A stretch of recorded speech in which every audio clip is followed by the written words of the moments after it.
Hey everybody, I'm Yvonne Williams with Back to Earth Creations. In today's Craft Along Quickie, I'm getting all the dog hair out of the way, I'm going to show y'all how to make your own version of one of my favorite easy jewelry components, and that is a glue-on bail.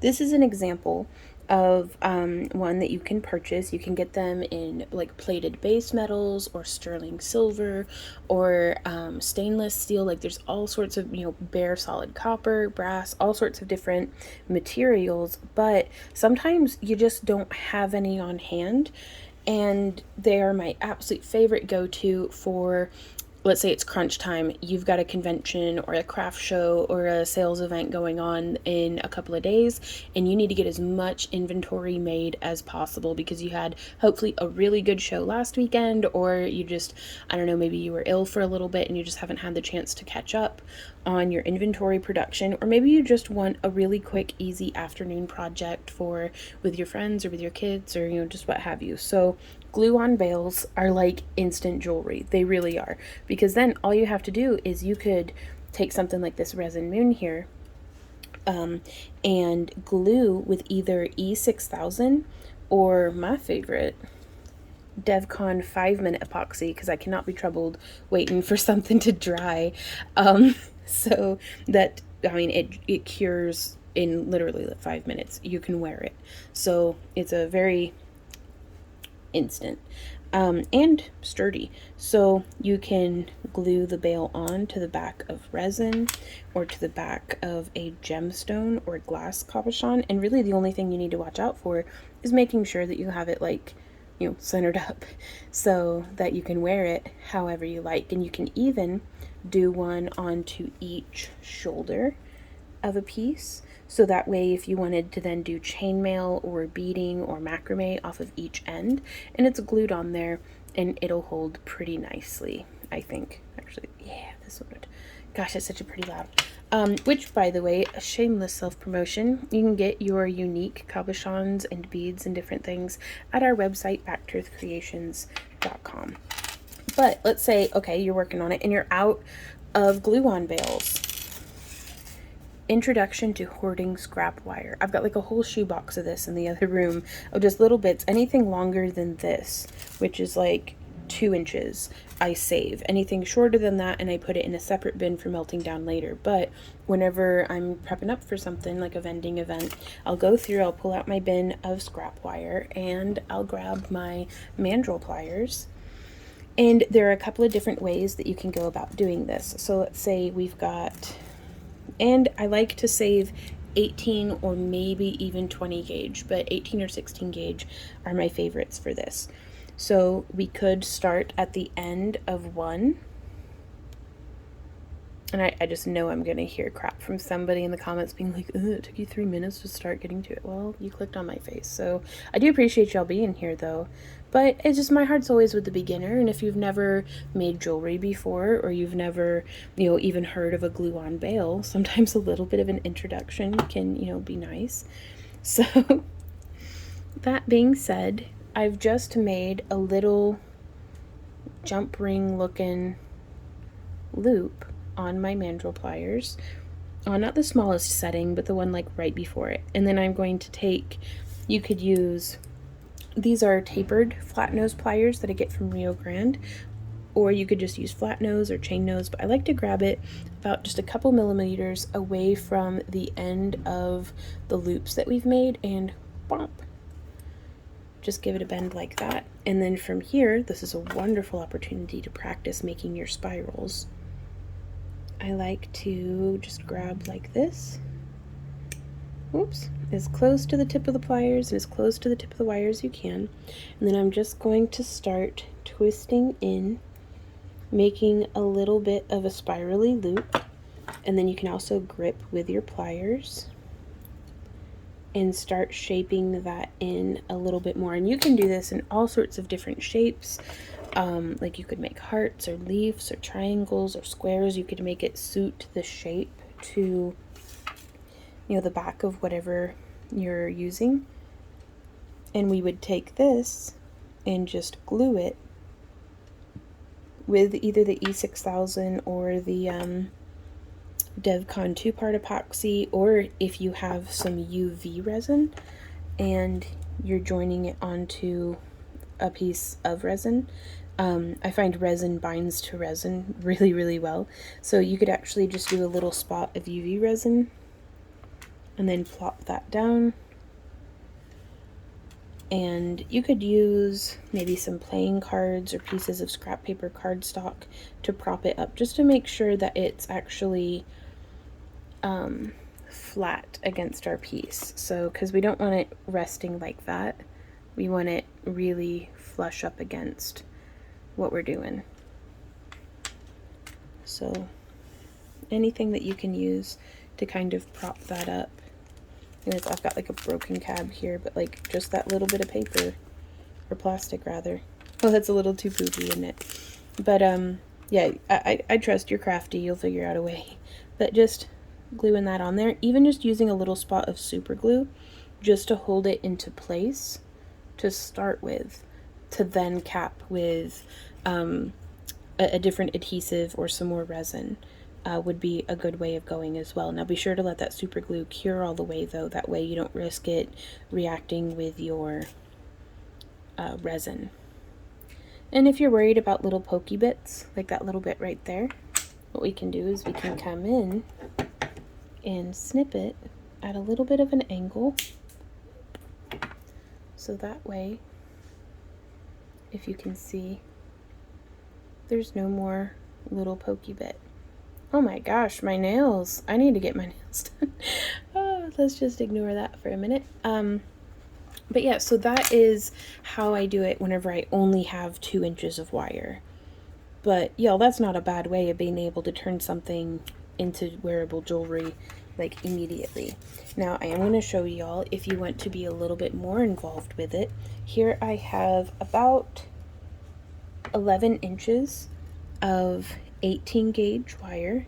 This was left over from a different project, or you could use it just off of the spool as well.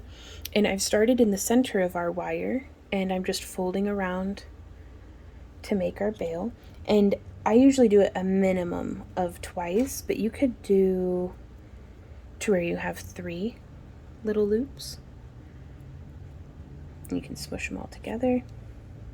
So it almost looks like the end of like a safety pin so far. But you can double up. Like if I had a very large piece, I could make my bail significantly wider by just repeating, you know, that motion. But I'm going to put my pliers back in, and I'm going to come in here and bringing the wires crossed like that, and I'm just going to twist like it's a twist tie. And I'm just going to do twice, I think. And from here, how we have that one side bent off, we can then come in using our pliers and bend, boop, this side as well to get them to line up, kind of behave like they're friends. And from here, ooh, we're actually going to make some more scrap. I'm going to do, this is about 1.25 inches. Yep. Sorry, I've got a ruler on the edge of my table. So measuring that bottom wire to 1.25 inches, I'm just going to give it a snip. And then again, with the spiral, coming to as close to the tip of the wire and as close to the tip of the pliers as I can. And then I'm doing this like vroom vroom motion with my hand, like if you have a screwdriver or something, and I place it with my palm up. And I like to work towards me, but you may work better moving the pliers away from you. So just because something's my preferred way of doing it does not mean it's the correct way. So it's just the way that I've found that works for me. And the more you practice and the more experience you get, the more you'll find the methods that work best for you. And the only right way is that way, is the way that works best for you. So, and of course that is different for everyone. So we have that little bit of a start on our spiral. So now I'm going to come in and I'm going to grab it. I'm going to try to stick to just using the same couple of tools, but I'm just going to grab with the side of my pliers to hold on to the edge of that spiral. And then we can bring this around. I'm going to grab and turn and grab and turn. And it's I mean, progress is being made in millimeters, but it is being made. And I'm trying to do a nice open spiral here because that way it's increasing the amount of space that our adhesive will be able to ooze through to, you know, hold on to everything. And so now I'm going to take this and just travel around the edge of it. You could get all sorts of decorative and fancy here, just however you want.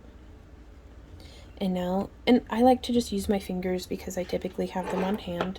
So 2 finger widths or about an inch or and a quarter from where our wire exceeds being in line with the edge of that spiral. And again, this would change entirely depending on the size of stone that you're using or the shape or your own tastes. So the measurements are a little bit moot, but I am being specific just in case that's helpful to you. And I'm coming around. And every time my pliers get to like right here, where if I were to continue the spiral, the tip of the plier would be in the way, I just loosen it a little bit, wrench my hand around as far as I can. So I'm actually going to zoom out on this one so that you can see how my hands are moving, because that may be helpful to you as we come around. And again, I've gotten here to where if I keep going, I risk my pliers being in the way, or just the range of motion of my hand has ended. And just continue around that way. And so here we have a nice little, it's not quite as flat as I want it to be, so I am going to smush it out. When in doubt, smush it out. Just smush, smush, smush. You could hammer this to get some really cool effects. And you can just use like a regular like household hammer, or you could use like a ball peen hammer or a specific like jeweler's chasing hammer. Not for chasing jewelers around, but it's like a technique, I guess. But I think that is so pretty, and it gives us a lot of surface area. And we can then set this on the back of our stone and mount it using our glue. Now I am going to take this and do a little bit of a bend towards the front. So just because that's how I like for my jewelry to sit. So now we have a little bit of an edge, that way whenever it's sitting on the table, hopefully it's sitting nice and flat. And so from here, I'm going to grab just a couple of things. Bear with me a moment.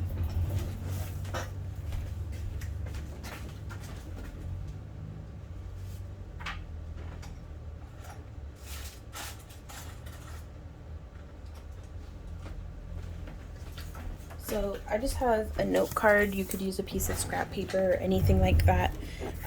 Gloving up would be a really, really good idea, but I'm just going to speed through this all sloppy. So I'm just squeezing out a wee bitty bit. It does not take much, especially since I'm only doing these 2 pendants. And I love this syringe because I don't have to deal with mixing cups or anything like that. I just put the cap back on.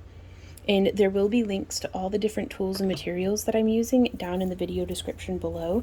And also, y'all, I've been milking this same bottle of like the same syringe of epoxy for like a 1.5 years. It's been open and it still works. So I'm not going to argue with a good thing.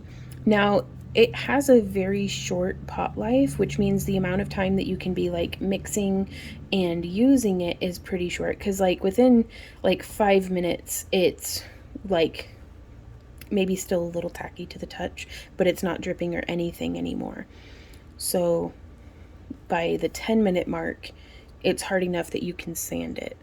So if you want to do that, and if you do that, be sure to do it like outside and with like a respirator and stuff. But I am just being very thorough in how I am mixing this. I like the round ones because I can just kind of make sure it's easy to scrape. And from here, I am going to take this little guy and I'm going to glob some on. Just rough about in the area that I would like the bail to be. And now also you could, and it is my preferred method, just cover the entire back in what we're doing. And that way it certainly does use up some excess epoxy.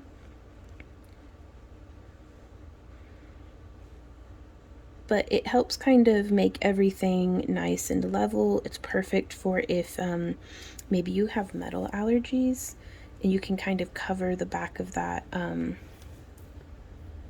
like if you're gluing onto a metal piece, you can cover all the surface that's going to be touching your skin with the epoxy.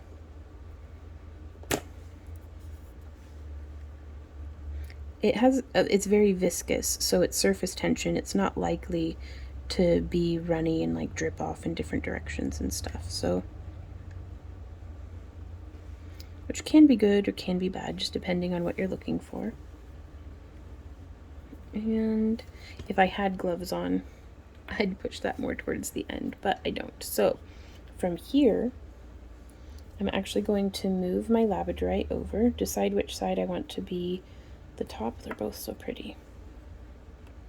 And I'm just scraping up this excess resin, and I'm putting this on the back of our lab. That's labradorite. It's our lab cab, our labradorite cabochon. And oh my gosh, that is so pretty. I really should have worn gloves. Do as I say, not as I do, y'all.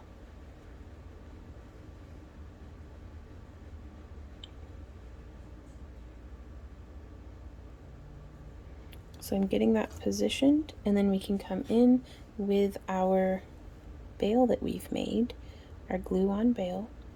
Oh no, it's thicker than my stone is. So if that happens, I actually like to take, here we have just a little wire spool. You can just prop it up with something.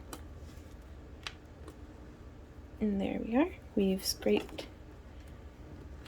And I'm gonna get a little bit more, and I'm just letting this drip. You can see it is not very drippy at all. Like, it needs to go faster so it doesn't dry before it's...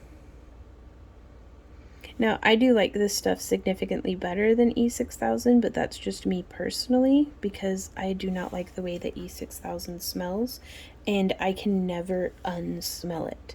So this stuff, whenever it cures, like, it doesn't still have an odor, whereas with E6000, I don't know, maybe I'm just not using it right.